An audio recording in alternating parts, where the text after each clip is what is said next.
Is India's indigenization program stalled with the agreement to get fighter jet engines? India signed a historic deal for co-manufacturing General Electric's F414 jet engines for Tejas Mark II in India. Initially, there was lack of clarity regarding transfer of technology. So government's attempt of Make in India program was questioned a lot. अगर पकड़ लेते हैं technology transfer नहीं मिला, फिर भी we cannot afford to hold manufacturing of Tejas Mark II, compromising national security. Technically, Indian Air Force needs 42 squadrons. With the phasing out of Srinagar-based MiG-21 Bison squadron, Indian Air Force is currently operating with only 31 squadrons.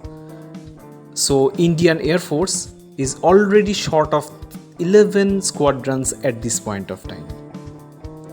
If we consider 18 fighters in a squadron in average, that means there are 198 more fighter jets required to fill the gap. It's not all. Another 3 MiG-21 squadrons are operational till date, which counts around 50 jets.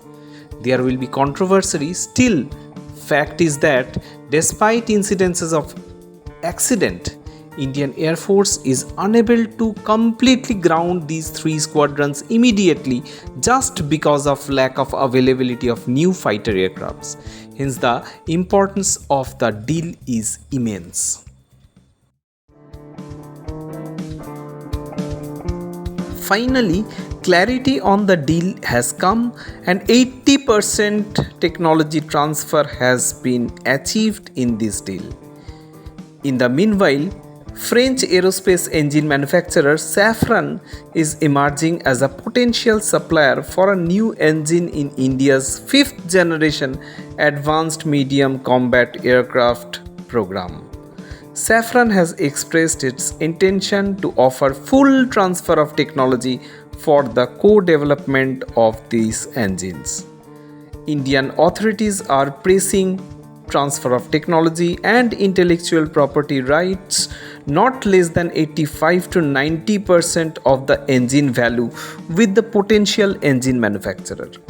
Apart from Safran, Rolls-Royce has also expressed interest for the AMCA program with full technology transfer and intellectual property right. GE has also shown interest to offer F414 EPE engine for the AMCA program.